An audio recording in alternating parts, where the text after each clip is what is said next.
Ularni yashirib bo'lmaydi. Obama o'zga sayyoraliklar haqida gapirdi. Katta hujum boshlanadimi? Rossiya Kiyevdagi diplomatlarni zudlik bilan evakuatsiya qilishni so'radi. 2019-yil sirlari qaytyaptimi? Jeffrey Epstein kamerasidan topilgan xat yana fitna taxminlarini kuchaytirdi. Oreshnikdan Kinjalgacha Rossiya arsenalidagi haqiqiy raketa sonlari oshkor bo'ldi. Rossiya migrantlarga yangi zarba tayyorlamoqda. Rossiya yashash ruxsatlarini ommaviy bekor qilishi mumkin. Ukraina Rossiyaning sulhiga endi tupuradi. Zelenskiy. Dunyo siyosatini biz bilan faol kuzatib borayotgan tomoshabinlarga assalomu alaykum. Videoga like bosing va fikringizni kommentariyada yozib qoldiring. Sedanachi kompaniyasidan erkaklar uchun maxsus mahsulot. Prostamix erkaklar salomatligi uchun tabiiy yechim. Agar sizni prostata shamollashi, ichki diskomfort yoki turli noqulayliklar bezovta qilsa, unda Prostamix aynan siz uchun. Prostamix prostata faoliyatini qo'llab-quvvatlaydi va jinsiy zaiflik kabi muammolardan butunlay qutulishga yordam beradi. Eng muhimi, natijasini birinchi haftadayoq sezasiz. Batafsil ma'lumot olish uchun 55lik kodi bilan 503 2200 raqamlariga sim qoqing. Ularni yashirib bo'lmaydi. Obama o'zga sayyoraliklar haqida gapirdi. AQShning sobiq prezidenti Barack Obamaning aytishicha, agar hukumat haqiqatan ham o'zga sayyoraliklar bilan uchrashganida, buni uzoq vaqt sir saqlab qola olmas edi. Bu haqda u CBS telekanalidagi intervyusida aytib o'tgan. Obamaning so'zlariga ko'ra, Washingtonda sirlarni saqlash juda yomon yo'lga qo'yilgan. Sobiq prezidentning fikricha, aynan shu sababli, agar AQSh hukumati nazoratidagi qandaydir narsa haqiqatan ham topilgan, ko'rilgan yoki suratga olingan bo'lsa, bu ma'lumot ertami kechmi nafaqat hukumatga, balki jamoatchilik ham oshkor bo'lar edi. Yil boshida Obama podkastlardan birida ham o'zga sayyoraliklar mavjud bo'lishi mumkinligini aytgandi. Ular mavjud bo'lishi mumkin, lekin men ularni ko'rmaganman. Ularni ilk birinchi hududda saqlashmaydi degan edi u. Ilk birinchi hudud AQSh harbiy havo kuchlarining juda maxfiy obyekti sifatida tanilgan bo'lib, uning ustidagi havo hududi yopilgan. Obama shuningdek, agar bu juda katta fitna bo'lmasa va ma'lumot prezidentning o'zidan ham yashirilmagan bo'lsa, hech qanday yer osti maxfiy bazasi yo'qligini ta'kidlagan. Katta hujum boshlanadimi? Rossiya Kiyevdagi diplomatlarni zudlik bilan evakuatsiya qilishni so'radi.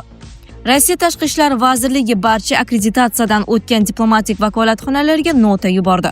Unda Ukraina poytaxti Kiyevdagi elchixona xodimlarini zudlik bilan evakuatsiya qilish so'raladi. Shuningdek, Moskva Kiyev aholisini ham poytaxtni tark etishga chaqirdi.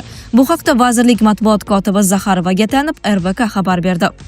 Rossiya Mudofaa vazirligi agar Ukraina rasmiylari G'alaba bayramining 81 yilligini nishonlashga xalaqit bersa, Kiyev markaziga javob zarbasi berilishidan ogohlantirgandi. Rossiya TV'ning notasi aynan shu bayonotga asoslangan. Zaxarovaning so'zlariga ko'ra, nota matnida quyidagilar bayon etilgan. Rossiya TV mamlakatingiz rasmiylari va tashkilotingiz rahbariyatidan ushbu bayonotga o'ta mas'uliyat bilan yondoshishni so'raydi. Diplomatik vakolatxonalar xodimlari va fuqarolarni Kiyev shahridan o'z vaqtida evakuatsiya qilishni ta'minlang. Agar Kiyev rejimi g'alaba kuni tadbirlarida jinoiy rejalarni amalga oshirsa, Rossiya qurolli kuchlarining javob zarbasi muqarrar bo'ladi. Zarbalar Kiyevdagi qaror qabul qilish markazlariga ham beriladi. Rossiyaning xorijdagi diplomatik vakolatxonalari ham ushbu ma'lumotni o'zlari joylashgan davlatlar va xalqaro tashkilotlarga yetkazadi. Zaxarova G'arb davlatlarining 9-mayga bo'lgan munosabatini tanqid qildi. Uning aytishicha, G'arb davlatlari Sovet davri yodgorliklarini buzmoqda va tarixni soxtalashtirmoqda. Ular Ukrainani qurollantirish orqali Kiyev rejimining jinoiy rejalariga sherik bo'lmoqda. Ammo bu vaziyatda ularda o'z-o'zini saqlash instinkti pand bermasligi kerak. Biz tajovuz tarafdori emasmiz. Biz tajovuzga muqarrar javob qaytarish tarafdorimiz, dedi Zaxarova. U Rossiya Mudofaa vazirligining ehtimoliy zarba haqidagi bayonotini o'ta jiddiy qabul qilish kerakligini ta'kidladi. 4-may kuni Rossiya Mudofaa vazirligi 8-9 may kunlari uchun o't ochishni to'xtatish rejimini e'lon qilgandi. Rossiya tomoni Ukrainadan ham shunday qadamni kutgan. Vazirlik xabarida aytilishicha, agar Ukraina G'alaba bayramining 81 yilligini buzishga urinsa, Rossiya Kiyev markaziga ommaviy raketa zarbalari yo'llaydi. Biz Kiyevning tinch aholisini va xorijiy diplomatik missiyalar xodimlarini shaharni zudlik bilan tark etish zarurligi haqida ogohlantiramiz, deyiladi Mudofaa vazirligi bayonotida. 2019-yil sirlari qaytyaptimi? Jeffrey Epstein kamerasidan topilgan xat yana fitna taxminlarini kuchaytirdi. Xatda u o'zining aybsizligini ta'kidlagan. Undagi yozuvlar ish bilan bog'liq boshqa tafsilotlarga oydinlik kiritmadi. AQSh sudi moliyachi va odam savdosida ayblangan Epsteinning 2019-yil iyul oyida o'z joniga qasd qilishdan oldin yozib qoldirgan xatining fotosuratini e'lon qildi. Hujjat shu hafta New York Times so'roviga ko'ra oshkor qilindi. Topilgan qog'oz varag'ida qo'lda yozilgan quyidagi jumlalar bor. Bir necha oylik tergov davomida hech qanday muhim narsa topilmaganiga ishona olmayman. Men shokdaman.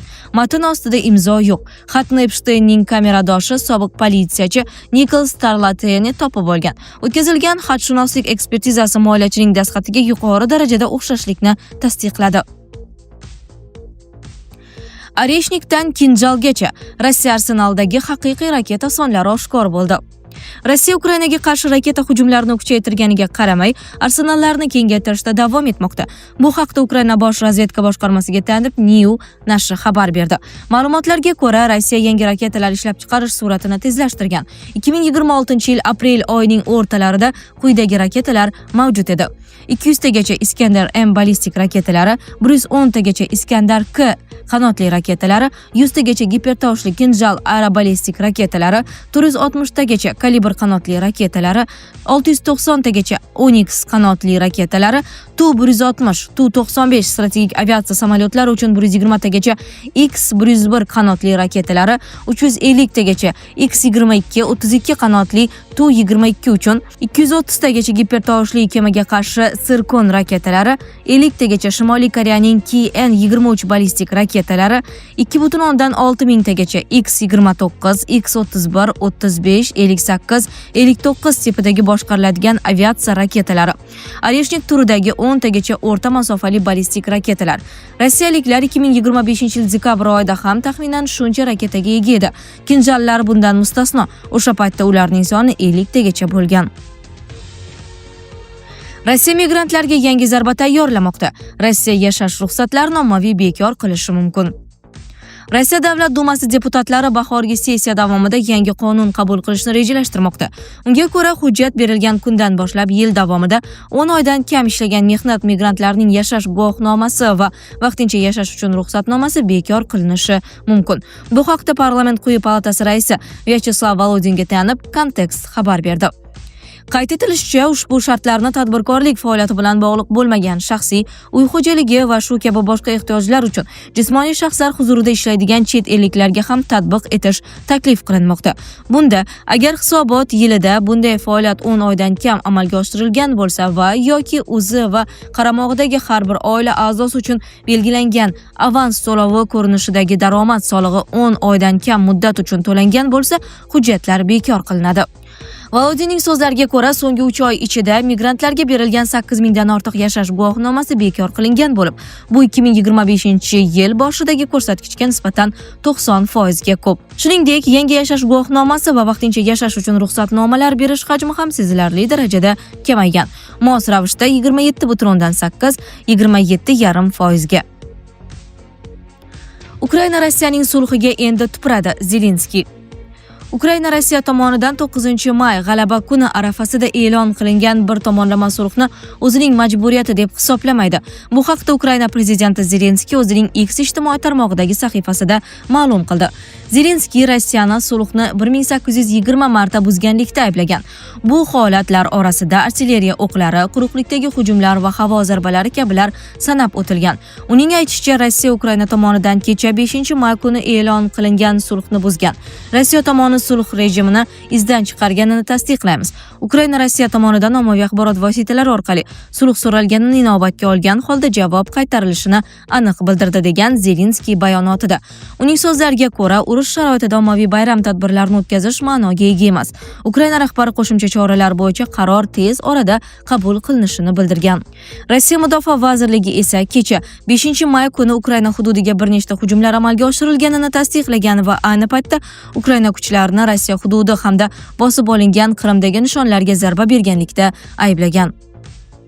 Sizlarga yetkazmoqchi bo'lganlarimiz shulardan iborat edi. Dunyo yangiliklaridan uzoqlashmang.